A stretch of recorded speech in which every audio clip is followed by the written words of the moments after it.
renungan harian, ilustrasi, inspirasi, dan ayat Alkitab. Renungan pertama, carilah Tuhan selagi bisa ditemui. Carilah Tuhan dan kekuatan Ia, carilah wajahnya selalu. 1 Tawarikh jam 16:11. Raja Daud menyadari benar betapa pentingnya memiliki persekutuan yang karib dengan Tuhan. Tinggal dekat Tuhan.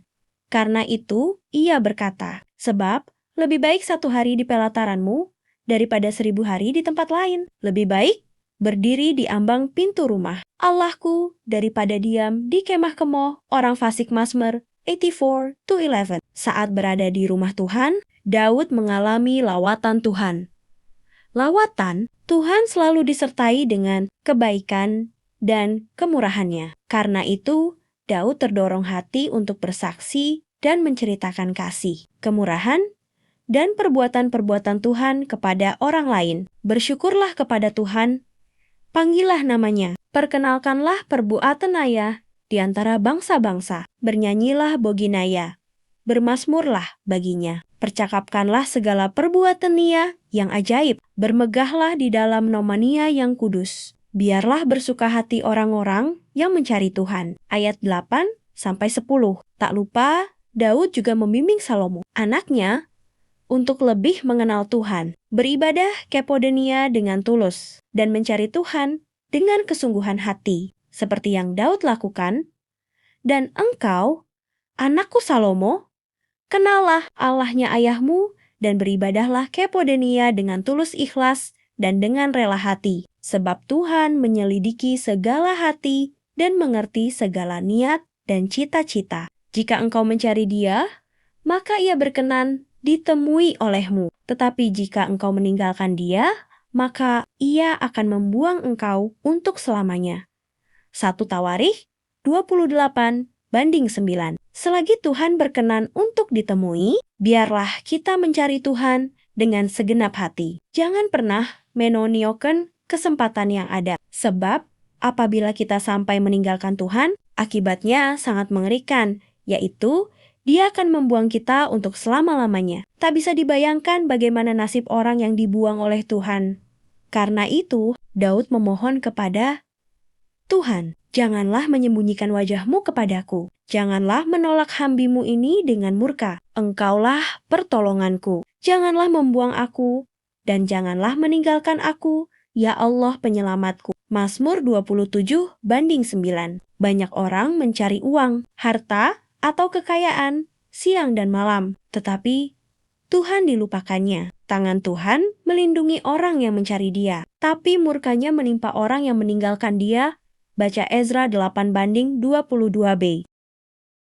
Renungan kedua, saatnya untuk berdiam diri. Diamlah dan ketahuilah bahwa Akulah Allah. Aku ditinggikan di antara bangsa-bangsa, ditinggikan di bumi. Mazmur 46:11. Panik, gelisah, kalut, kacau, stres, cemas, dan khawatir. Itulah reaksi yang sering kali timbul ketika kita berada dalam masalah yang berat. Kemudian kita berusaha sekuat tenaga agar bisa terlepas dari masalah yang ada dengan secepat mungkin. Firman Tuhan hari ini mengingatkan kita bahwa ada saat-saat tertentu kita perlu berdiam diri dan menenangkan diri. Sebab bila kita tidak tenang dan hati terus bergelora saat masalah datang, maka sulit bagi kita untuk membuat tindakan yang tepat. Karena pikiran kita sedang tidak sehat. Berdiam diri artinya tenang,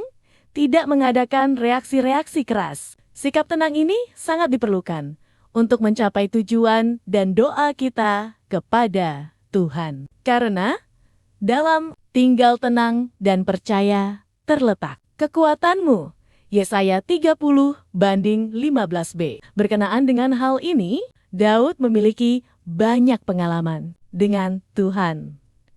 Oleh sebab itu, ketika sedang dalam masalah, Daud berusaha untuk selalu mengingat-ingat semua kebaikan dan pertolongan Tuhan dalam hidupnya. Sekalipun secara kasat mata, masalah yang dihadapinya seolah-olah menemui jalan buntu dan tidak ada harapan. Tali-tali maut telah meliliti aku, dan kegentaran terhadap dunia orang mati menimpa aku. Aku mengalami kesesakan dan kedukaan, tetapi aku menyerukan nama Tuhan.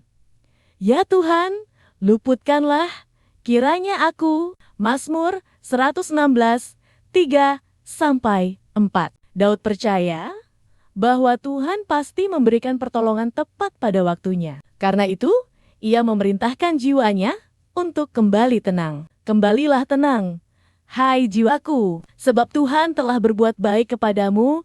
Mazmur 116:7. Seberat apapun masalah yang kita alami saat ini, hendaklah kita tetap tenang supaya kita dapat berdoa. Ketika para murid berada di atas perahu dan sedang diombang-ambingkan oleh gelombang karena angin sakal, mereka sangat panik. Suasana pun semakin mencekam ketika mereka melihat ada seseorang yang berjalan di atas air, yang disangkanya adalah hantu. Mereka berteriak "Second can ya" karena takut. Berkatalah Tuhan kepada mereka, "Tenanglah, aku ini, jangan takut." Matius jam 14:27. Tenang mencerminkan suatu kemantapan hati dan keyakinan bahwa Tuhan pasti sanggup melakukan segala perkara bagi kita. Kisah inspirasi Oswald Chambers, kesetiaan dalam tugas sehari-hari.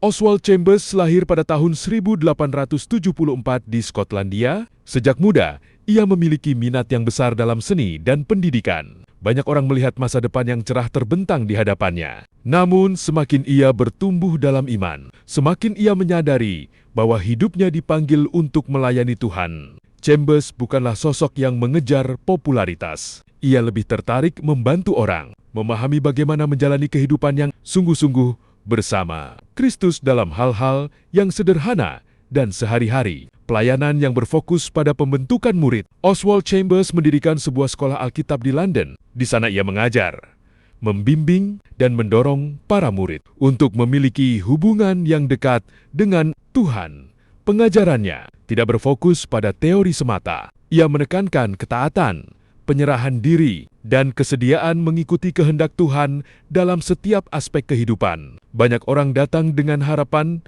mendapatkan jawaban cepat atas pergumulan mereka. Chambers justru mengarahkan mereka untuk belajar mempercayai Tuhan, bahkan ketika semua jawaban belum terlihat. Melayani di tengah perang. Ketika Perang Dunia Pertama berlangsung, Chambers pergi ke Mesir untuk melayani para tentara. Ia menjadi pembimbing rohani bagi banyak orang yang hidup dalam ketakutan dan ketidakpastian. Di tengah suasana perang, ia tetap mengajar Alkitab, berdoa bersama para tentara, dan menguatkan mereka yang sedang bergumul. Ia percaya bahwa kehadiran Tuhan tetap nyata, bahkan di tempat yang dipenuhi kecemasan dan penderitaan. Pengaruh yang bertumbuh setelah kepergiannya. Oswald Chambers meninggal pada tahun 1917 dalam usia yang relatif muda. Sekilas, pelayanannya tampak berakhir terlalu cepat, namun istrinya dengan setia menyusun dan menerbitkan catatan-catatan pengajarannya. Dari catatan itulah lahir buku renungan yang kemudian dikenal luas, My Utmost for His Highest. Buku tersebut dibaca oleh jutaan orang di berbagai negara dan terus menolong banyak orang untuk bertumbuh dalam iman. Warisan kesetiaan. Oswald Chambers tidak meninggalkan gedung megah atau organisasi besar. Ia meninggalkan sesuatu yang lebih berharga, yaitu teladan hidup yang sepenuhnya diserahkan kepada Tuhan.